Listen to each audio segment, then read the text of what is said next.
Bhagavate Vasudevaya.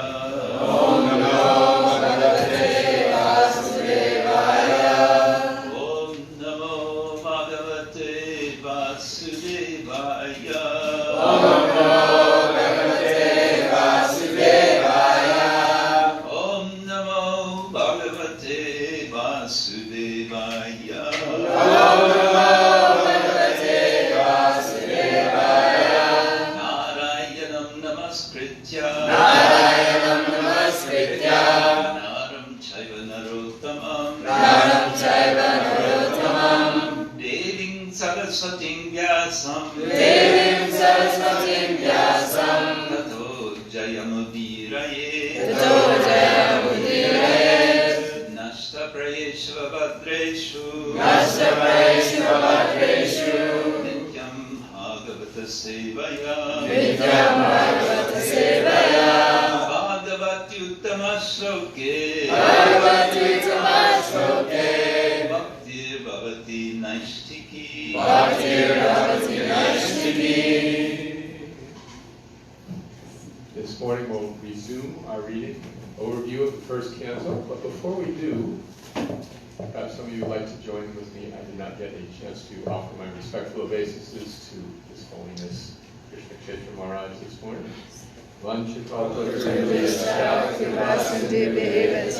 Patitana Pavanebhyo Vaishnavebhyo. This morning we'll read about Kunti, Bhisma, and Dhritarashtra. And we've got a couple of heavy readers, so have your mics ready, please. What page? This is starting on page 54.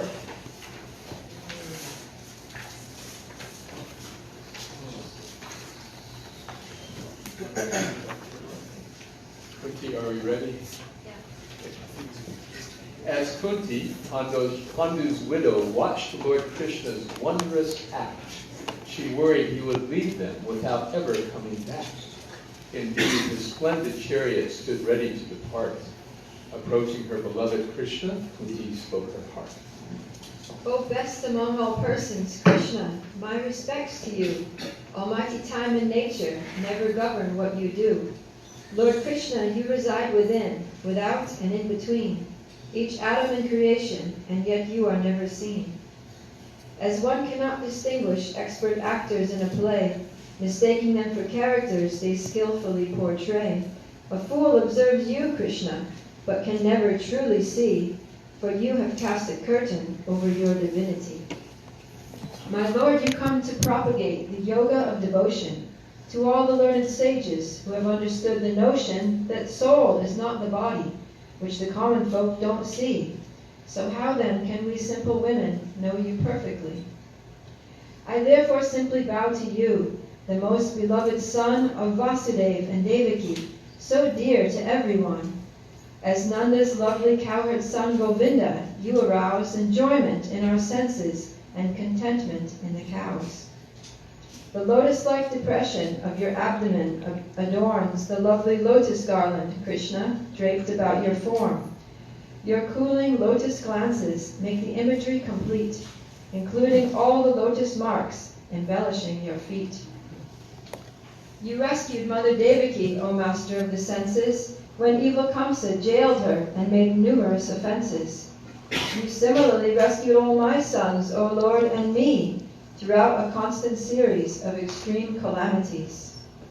Duryodhana first poisoned us, then burned our house as well. He banished us where cannibals and deadly tigers dwell. When he abused Queen Draupadi, my lord, we weren't alone. And now you've stopped the dangerous weapon, Ashvatthama's throne. So many times you rescued us from imminent disaster. I therefore ask of you, my Lord, O universal master, may all these disasters come again, for when they do, you also come before us, and our birth and death are through. You don't come for materialists who endlessly aspire to build a family name or to fulfill some deep desire for opulence, attractiveness, or high-level degrees. But one without such passions, Lord, attracts you easily. For you belong to those who are materially low, and you remain above these worldly things that come and go. Lord Krishna, no one interrupts your deep tranquility, including those who seek to merge with your identity. Lord Krishna, you are time itself, with neither start nor end. Lord Krishna, you are everything. You're everybody's friend. For as the Lord of everyone, your kindness falls like rain. You bless all people equally, yet foolish men complain. Imagining you favor some while others you reject, such persons think you human, but their views are incorrect. Of course your deeds bewilder us. You work but never act. It seems that you are born, but you are life itself, in fact. How could the cowherd Queen Yashoda bind you with a knot when, living as her foster son, you broke her butter pot? Your childish black mascara ran, awash in frightened tears, despite the fact that fear itself departs when you appear. Some say that you have come to bless the Yadu dynasty, just as the hills of Malaya are blessed by sandal trees. And others say that Vasudeva and Devaki's desire persuaded you to be their son and save them as required. And others say Brahma observed the sinking boat-like earth and prayed for your protection, which in turn invoked your birth. Still others claim you come for those in hedonist decay, so they may serve and worship you and change their sinful ways. For anyone who hears and chants your pastimes and your name, or simply feels great happiness when others do the same, will surely gain the audience of your soft lotus feet and stop the rounds of birth and death that otherwise repeat. Will you ascend this chariot and leave us here today, when we depend on you to drive our enemies away? If you leave, both our kingdom and the Yadus will subside. Like bodies that have lost their souls, we all shall quickly die. Our rivers, hills, and seas deliver gems and opulence. Fine grains and herbs enrich our towns, all due to your kind glance. The soft impressions of your footsteps beautify our realm. But if you leave, our kingdom will become an empty shell. I beg you, Krishna, universal source of energy, to cut these ropes of love that bind me to my family. As Ganga's waters ever flow directly to the sea, allow my love to always flow to you exclusively. Lord Krishna smiled enchantingly at Kunti's heartfelt pleas and took some time to comfort her and put her mind at ease. Again his chariot arrived, but as he turned to board, King Yudhishthira cried, Krishna! As he tearfully implored, Lord Krishna, you have counseled me that I have done no wrong, and so have Vyas and other sages citing Vedic psalms. And yet I feel the ghastly sin of war upon my head. I meant for serving others, but I slaughtered them instead. The boys, the friends, the priests, and all the elders of our clan have died to fill the wishes of a single selfish man. Though I may take 1,000,000 births again and yet again, I will forever suffer the reactions of my sin. The scriptures say a king may kill to save society, but this injunction doesn't lessen my atrocity. I've left a host of widows in an outrageous evil act that no goodwill or sacrifice will ever counteract. The sacrifice of animals, though they may be revived, will never compensate for all these wasted human lives. How can a filter made of mud make muddy water clean? How can a pot defiled by wine become redeemed? a can of pot defiled by wine become redeemed. That was a typo.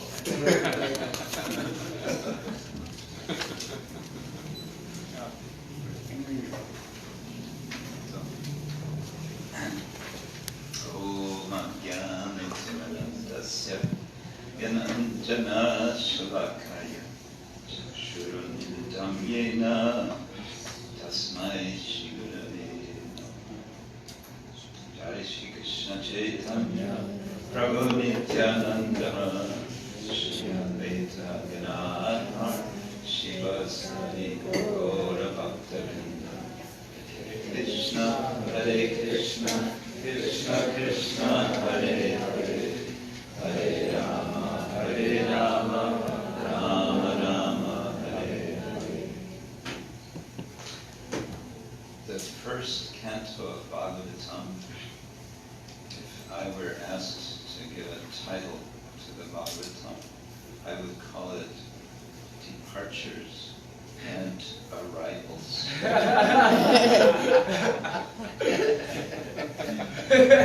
Because that's what's happening in the first canto. There are several departures and there are significant departures and significant arrivals. I mentioned yesterday the Bhagavatam can be read as a kind of sequel to the Mahabharata. And of course, what's happening here, Queen Kunti is offering prayers to Krishna after the battle of Kurukshetra, after so many soldiers have been killed, and Krishna is going back home to Dwarka, but this is in preparation for his departing from this world. And Kunti is expressing her concern that Krishna is now leaving. Krishna has blessed them by his presence, and now Krishna is leaving. And she's concerned about this. I think it's interesting that at the end of her prayers, Krishna simply smiles. We don't hear Krishna respond. He doesn't say, "Oh, thank you for the nice prayers." He said, I'm so glad I could be here with you all, and you're all such wonderful devotees. He doesn't say a word. And he's also not going to say a word after Bhisma offers his prayers. So he's being a bit mysterious. And this mysterious quality is also a preparation for his departure. Later in the first canto, we're going to hear indirectly that he has departed, and Arjuna is going to be heartbroken, feel lost, and so on. So yeah, in the second line we have here, she worried he would leave them without ever coming back, and that's exactly what's going to happen. So a major theme of the whole Bhagavatam is the feeling of separation from the Lord. Viraha, it's called Viraha, or Vipralamba. The feeling of the Lord's absence, which has the paradoxical result that one feels his presence. And in his presence, one feels his absence, and in his absence, one feels his presence. Yeah, Viraha Bhakti. So that's being, the first canto is an overture for the entire symphony, which is the Bhagavatam. Another major theme of the Bhagavatam as a whole is Krishna's equanimity, his equal treatment of all persons. This is going to come out especially in the 7th canto, the whole story of the appearance of Nrsimhadev, which is a kind of answer to the question whether or how we can say that he is equal. And it's a very curious way that this question is answered, because in a sense it doesn't answer the question. But it does, but in a way that you wouldn't expect. So that's the theme. A general point I would make also about the structure of the Bhagavatam that I find, it has something of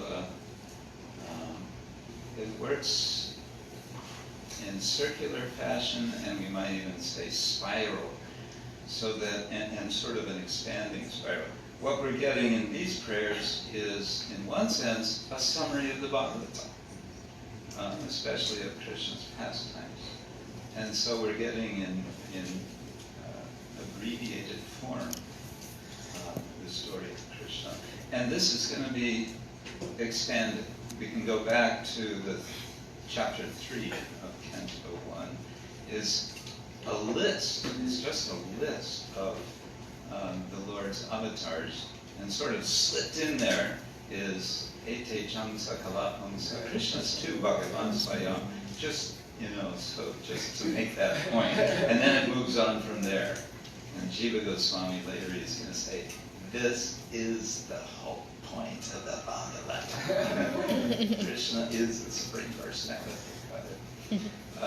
So we get there. Second canto, there's going to be another list of the avatars, but the verses are going to be in longer Sanskrit format, and they're going to tell more. And when it comes to, and each avatar is going to get one verse, but then I think Lord Rama gets maybe 2 verses, and then Krishna gets 10 verses. There's an expansion. And then third canto, chapters 2, 3, and 4, Uddhava is going to remember in a state of super feelings of separation, because he's just spent a long time with Krishna. He's very close to Krishna. Krishna has spoken to him the 11th canto, but it's 3rd canto. And he's going to summarize also Krishna's pastimes, but it's going to be in sort of altogether maybe 2 chapters that he'll summarize. So that's happened. One could say more about that structure, but quality. Yeah, and also others say Brahma observed a sinking boat like earth and prayed for your protection, which in turn invoked your birth. This, of course, is going to be the beginning of the story of Krishna's appearance described in 10th canto.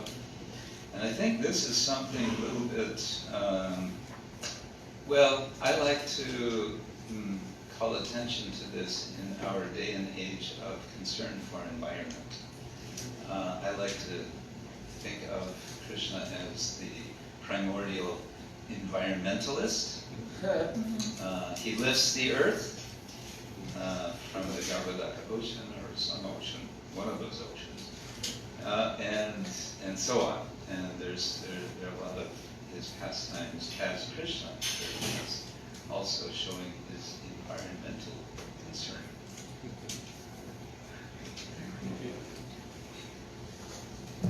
We're on to page 64.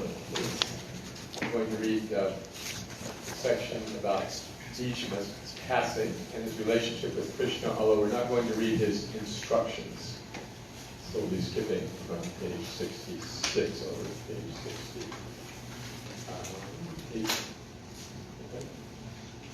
71. 71. As Yudhisthira lamented in this pitiable way, upon the nearby battlefield, the dying Bhisma lay. Page 64. In deep depression, Yudhisthira proceeded to his side to ask for more instructions as his learned elder died. Great Bhisma was the grandfather, the eldest Kuru man, who trained both groups of warriors in the fratricidal clan. He tried to sway Duryodhana to walk the path of peace, then fought for him reluctantly, yet fiercely as a beast. Although he knew Duryodhana could never hope to win, because he had been obligated, Bhisma served his whims. However, in the battle, Bhisma's goal became quite clear: to die at Krishna's hand, though he was just a charioteer. Arjuna wouldn't battle Bhisma, whom he so adored, but no one else could answer Bhisma's fury in the war. Lord Krishna urged Arjuna on until he pulled his bow and fired deadly arrows, laying mighty Bhisma low.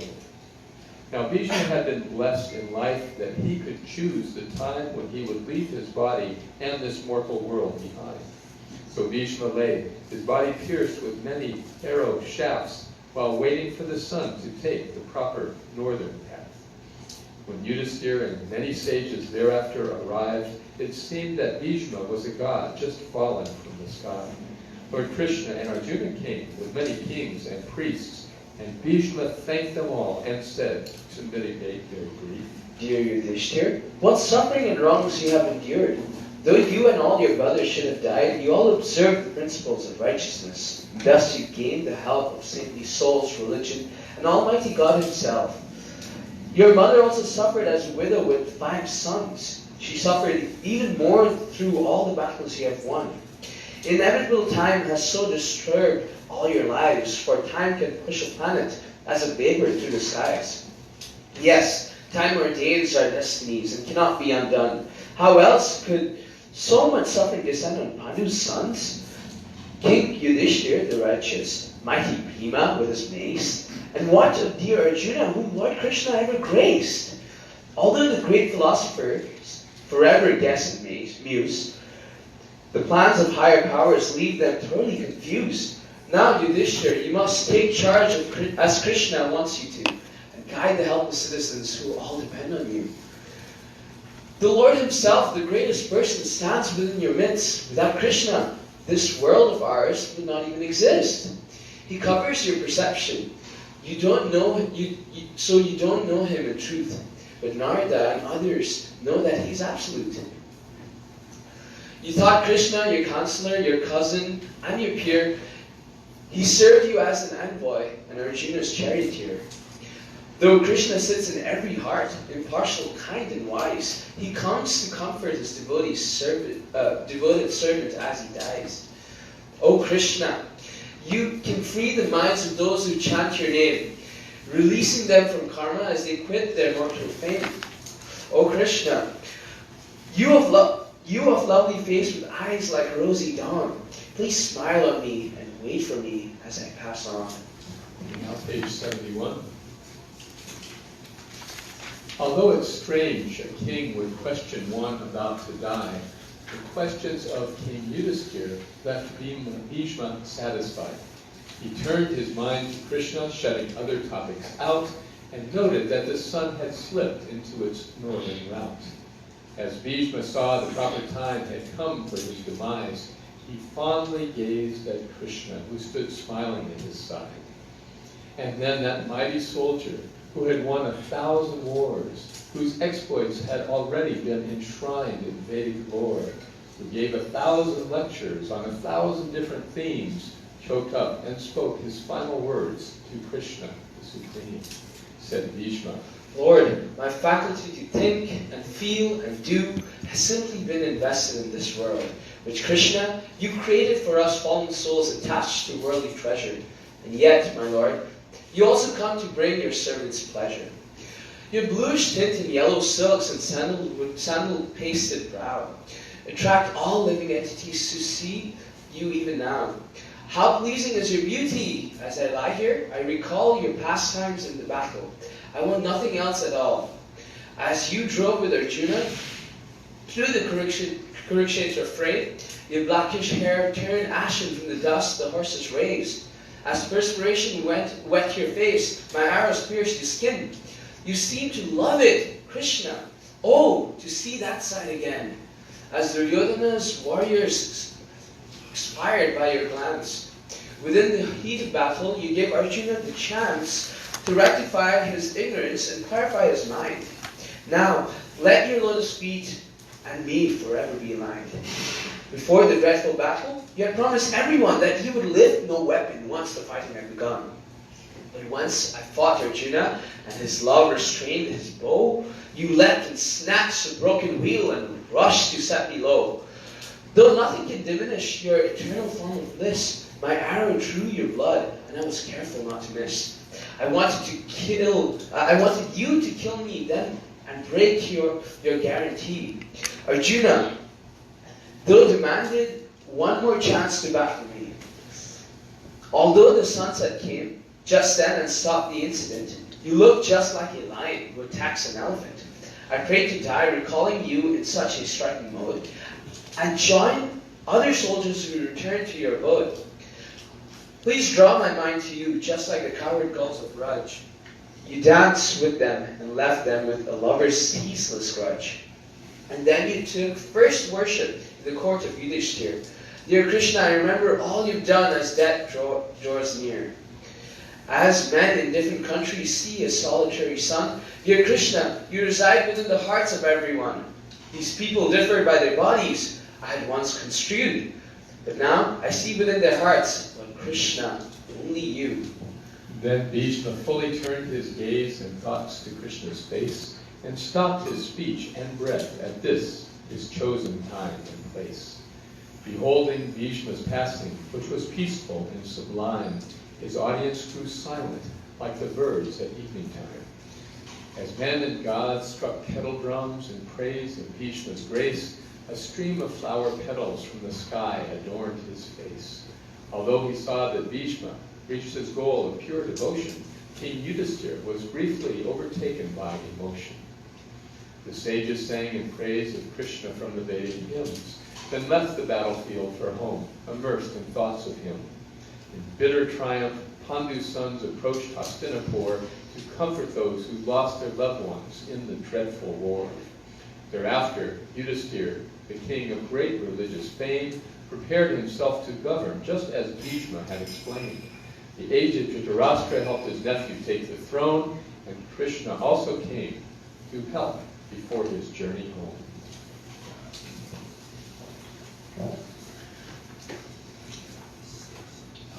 Bhishma. So we're still connected with Mahabharata. Bhishma is sometimes called grandfather Bhishma, but this is ironic because he's neither a grandfather nor a father. He did not sire any children, and the reason is because his father, Santanu, King Santanu, went head over heels one day meeting Satyavati and just really wanted to marry her.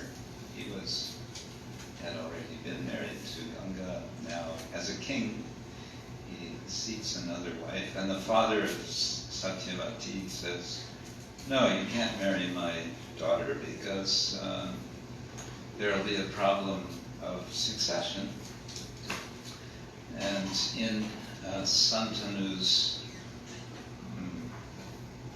sort of state of, what's the word? Well, infatuation, and he's sort of moping around because this is not going to work. His son Bhishma, who's not yet called Bhishma, says, "Dad, what's wrong?" He says, "Well, this and that." And and the son says, doesn't say anything. He goes to the father of Satyavati and says, "Let's make a deal. Let my father marry your daughter, and I will not marry. I will remain brahmachari." He made this vow, and all the devas heard this vow, and they were so amazed and shocked that a king is making such a vow that he will remain celibate the rest of his life. They exclaim, "Bhishma!" Bhishma is an exclamation. It's like saying, "Oh my God." Yeah, so Bhishma is grandfather, oh my God.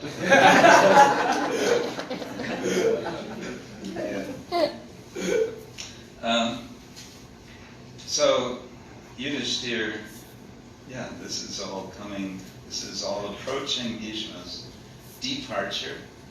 He was blessed that he could choose his time of departure. Now he's with Yudhishthira. And this last January, maybe early February, I had opportunity to visit Kurukshetra. It's about 3 hours drive north, 3 or 4 hours north of Delhi. Anyone else has been there? Yeah. And there's one temple. I don't know, it's more like a diorama or something. You see Yudhishthira, it's behind glass, so it's kind of more like a diorama. So they have this scene, the Pandavas are there, Krishna's there, Bhisma is there lying on his arrows. And what struck me most was that Bhisma is wearing his pegged shoes. He's lying down, but he still has his shoes on. I guess that's what warriors do. So, anyway, it gives this graphic picture of the scene. He is, and one interesting point is he's a king of sorts, but he's also the embodiment of wisdom, and therefore Yudhishthira is going to him. But what is the sort of root of his wisdom? This is where, again, the Bhagavatam is like a commentary on the Mahabharata. The root of his wisdom is that he's actually a devotee of Krishna. And then this comes out in his prayers to Krishna, in which one of the things he's doing is calling attention to Krishna's beauty. This is going to be another big theme of the Bhagavatam, that God is beautiful, and he has a form which is, very, his form has heads and eyes and mouth and feet, and he's got all these things, and he wears clothes, and these are yellow clothes, and so on. So we get all these details. That Krishna, you can meditate on Krishna. He has this form. But there's something else going on here which is interesting, and that is he raises this question: why did you, the Pandavas, have to suffer all of this? Now, keep in mind, Krishna is standing right there.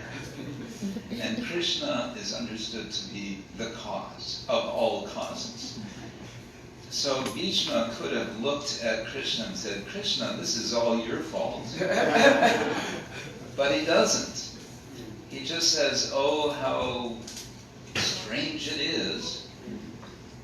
This must be just because of eternal time. Which is Krishna. He doesn't say that. Yeah, so that's kind of an interesting thing that's going on. And then what strikes me also is in one of his prayers, please draw my mind to you, just like the cowherd girls of Braj. This is Bhisma, big time He-Man warrior. The whole Mahabharata is about big He-Man warriors who are, trying to show their He-Man, macho, right? We are macho warriors. They're all macho warriors. And here's Bhisma, the #1 topmost macho warrior. And what is he saying? He says, please draw my mind to you just like the cowherd girls of Raja.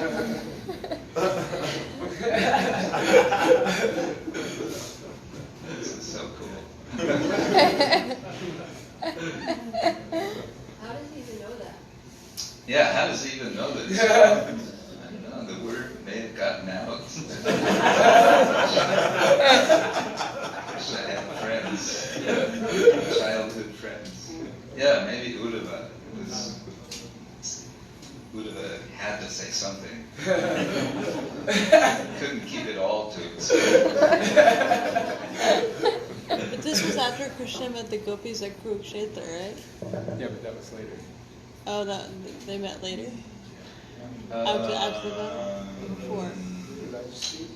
I believe not. I believe that would have had to have been before the Kurukshetra. Oh, right. So yeah. Yeah, they were all there. So maybe he That must noticed. have been, yeah, that's right. But they weren't exhibiting their... They were still talking. You know, ladies will talk. Sorry.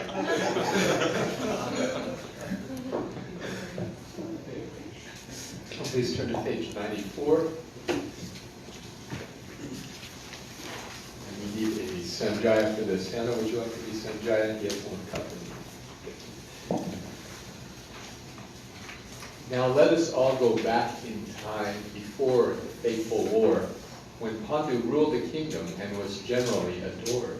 His older brother, Dhritarashtra, would have had his place. He was inclined, but being blind, he could not lead his race. A third brother, Vidura, who was youngest of the three, could not become the king because his mom was not a queen. The sons of Dhritarashtra snatched the throne when Pandu died, but Pandu's sons recovered it with Krishna at their side. Ignoring family battles, wise Vidura kept his head and left the lavish palace for a pilgrim's humble bed. In classic Vedic fashion, he attended holy sites, awakening devotion and his spiritual delight.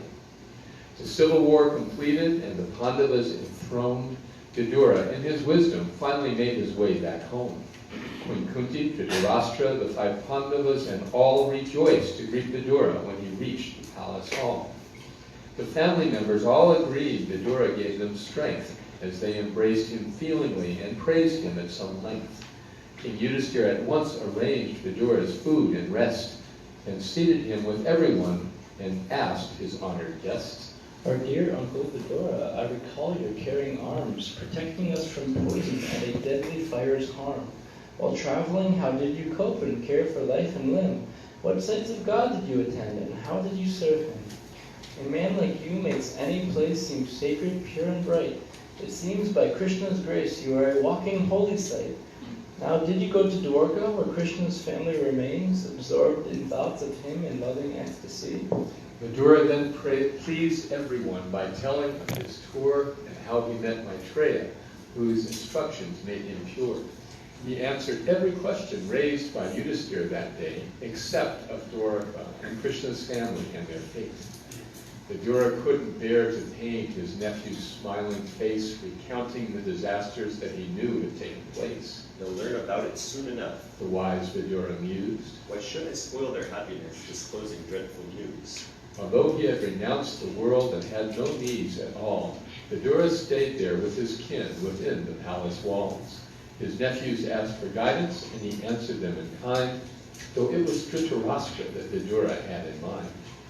Vidura knew his other work did not demand his time. He knew the reign of Yudhisthira would surely be sublime.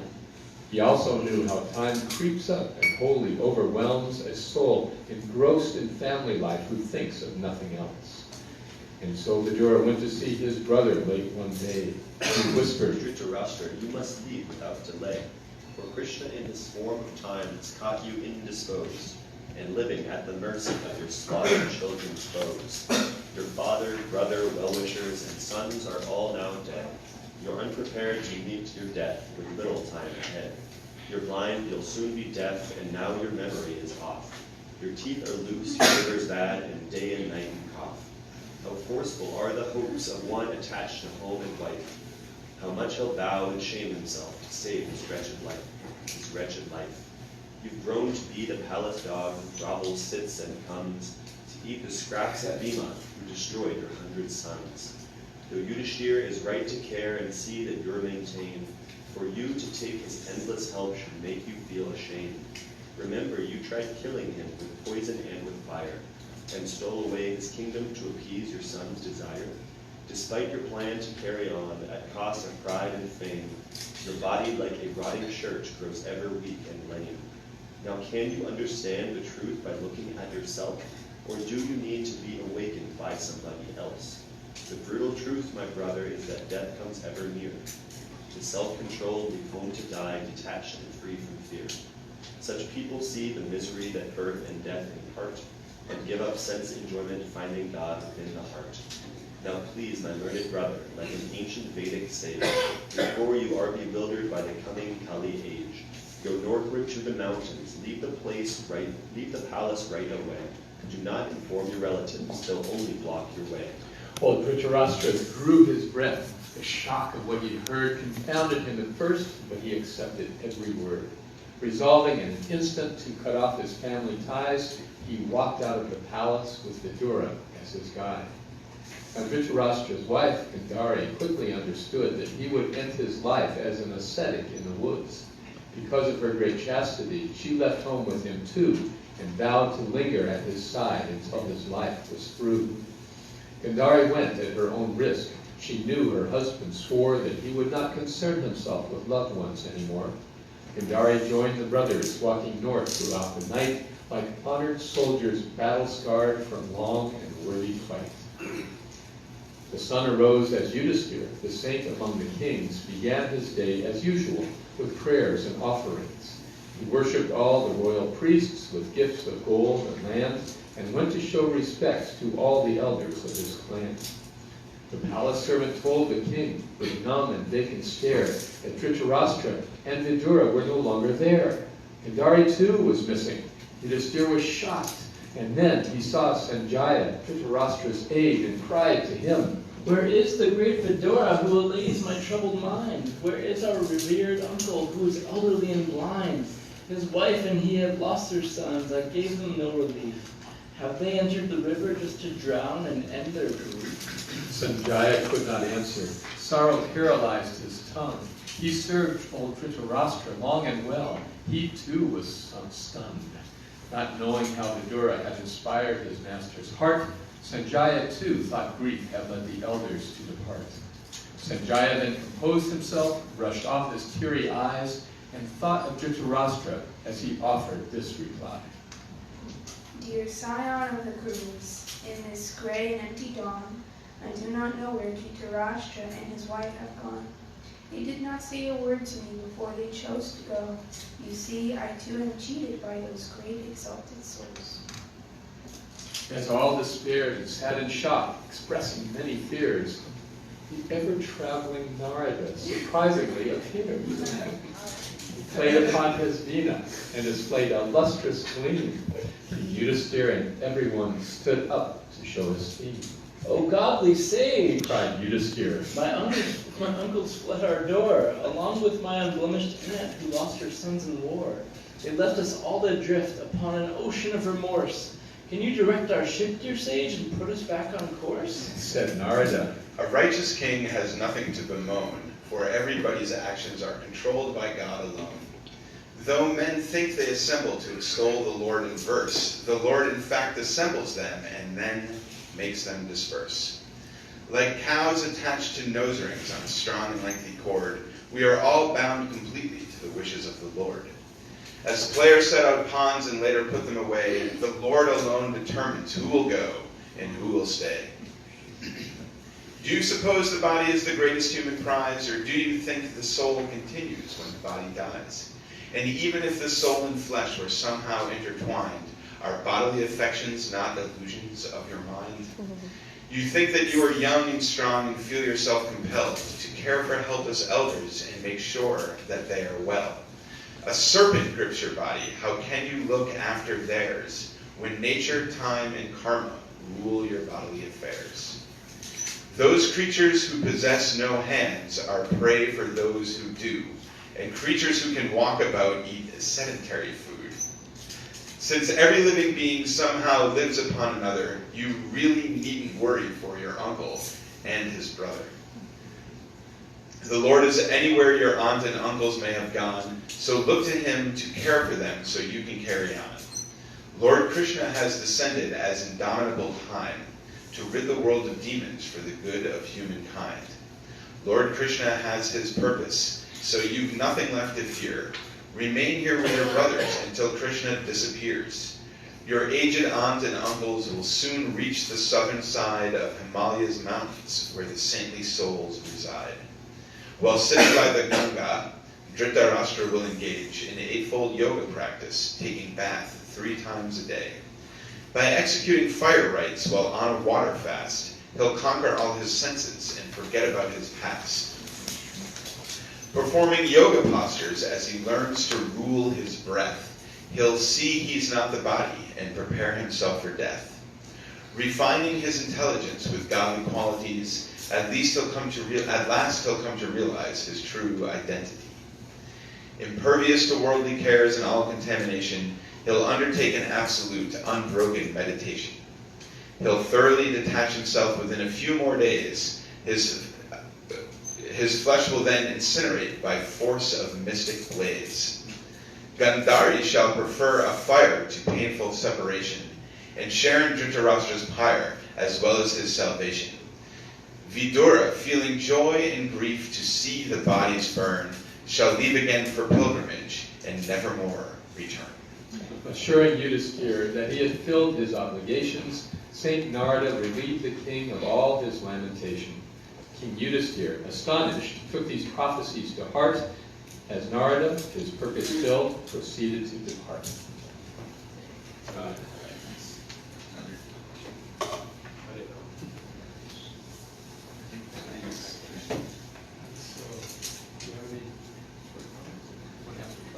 Maybe questions, comments? Yes, Hannah? I actually just have a reflection. When we were reading Bhisma's passing, I'll just read it again. Although it's strange a king would question one about to die, the questions of King Yudhisthira left Bhisma satisfied. He turned his mind to Krishna, shutting other topics out, and noted that the sun had slipped into its northern route. As Bhisma saw the proper time had come for his demise, he fondly gazed at Krishna, who stood smiling at his side. And then that mighty soldier who won 1,000 wars, whose exploits had already been enshrined in Vedic lore, who gave 1,000 lectures on 1,000 different themes, choked up and spoke his final words to Krishna the Supreme. I thought that there was a nice comparison in Bhisma's passing to this last part we just read here. A righteous king has nothing to bemoan, for everybody's actions are controlled by God alone. Though men think they assemble to extol the Lord in verse, the Lord in fact assembles them and then makes them disperse. Like cows attached to nose rings on a strong and lengthy cord, we are all bound completely to the wishes of the Lord. As we were hearing about Bhisma's passing, the part where it says that Bhisma saw Krishna, who stood smiling at his side, I thought all of these things that he had done, even though he won 1,000 wars and he's known everywhere for all the things he's accomplished, all of those just melted away, and he was just a spirit soul. And I was thinking that, wow, all of these things he didn't really do anything whenever we were reading that. So it was nice to see it also in that, like confirmed in that last part.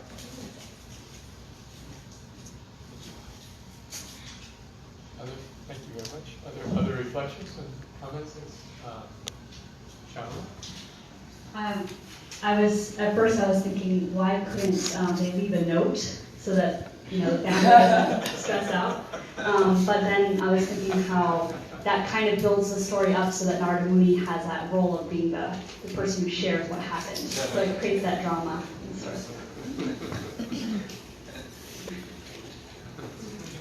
In terms of Narada Muni coming and sharing, it seems that he's speaking in future tense in the sense that it's going to happen.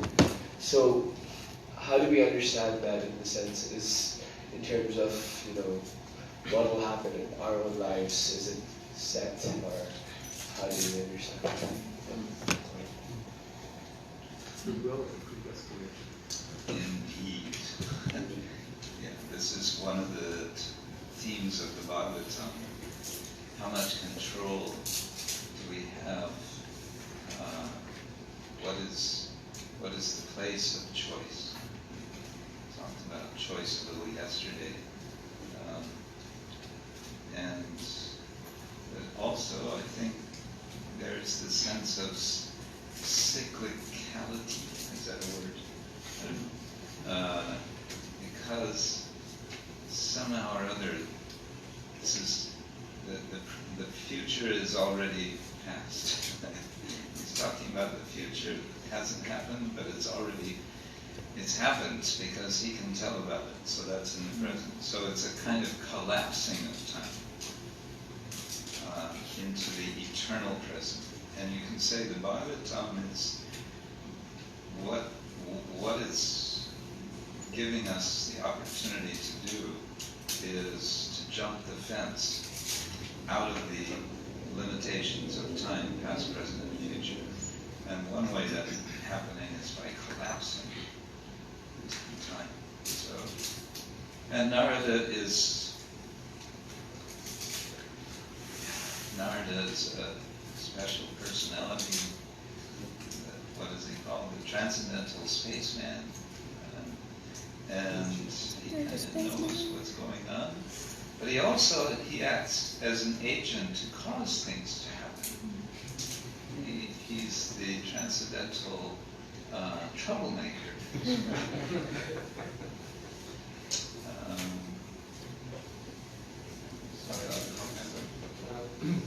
A man once asked Srila Prabhupada, can you tell me my future? Prabhupada said, yes. You will grow old and die.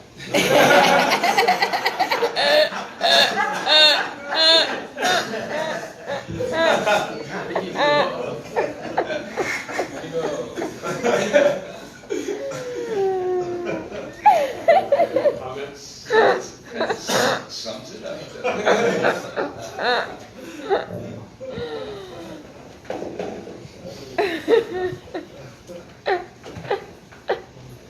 I was just appreciating the character of Vidura and Yudhishthira in that.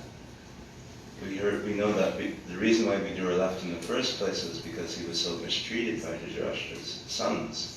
They wouldn't listen to him, they rejected him. And obviously Yudhishthira, the sons of Dhritarashtra, tried to kill him so many times. But still Vidura came back to make sure that he got liberation. And Yudhishthira was so concerned about his welfare. So I thought that was quite amazing.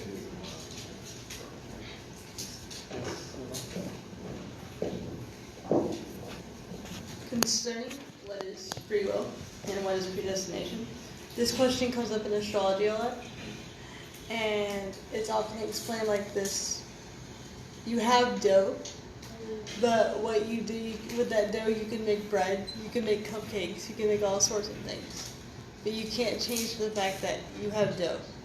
So similarly, we have like our karma, but we have free will as in like how we choose to interact with that and what we do with it.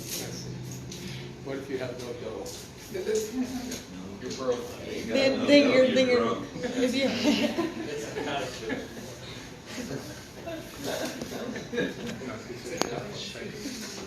I actually have a question. So this recount of the Mahabharata, for lack of a better term, is narrated by Sutta Goswami to the sages of Naimisharanya, but Sutta Goswami had just also heard the Bhagavatam from Sukadeva Goswami. It come from his other assembly. So this is like an added part to the Bhagavatam that Sutta heard from Sukadeva Goswami.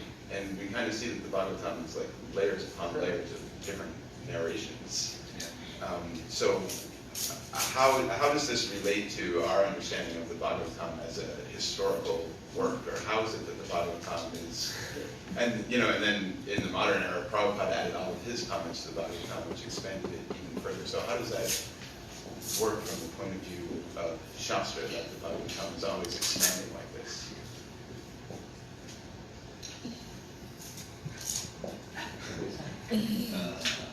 Okay, that could be a big question. Stay tuned for tomorrow. Yeah.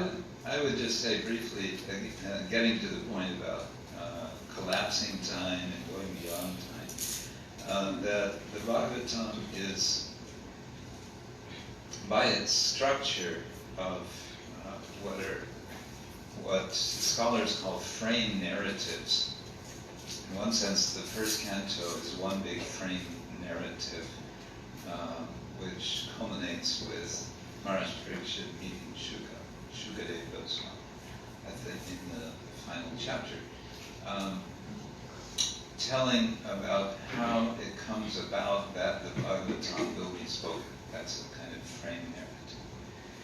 And you get frames within frames within frames within frames, and it becomes something, it becomes a kind of an echo chamber. Or, if you like, visual image, hall of mirrors. And, you know, where does it start and where does it end, and where does it, what comes before and what comes after what? That gets confused. And it gets confused, I would say, purposefully, so that one is made, kind of forced to be, yeah, in a sense, disoriented in order to get spiritually oriented. It's like we're thinking, you know, life goes like this, it goes in sequence, first this out and then that. And the Bhagavatam says, yes, but actually, it's not that simple.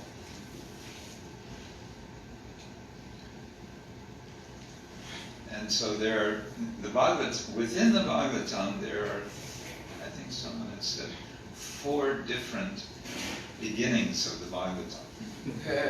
There's 4 different accounts of how the Bhagavatam is spoken. I just add briefly that in this particular presentation, there are some inserts from the Mahabharata that I put in, just to round out the story, so not everything.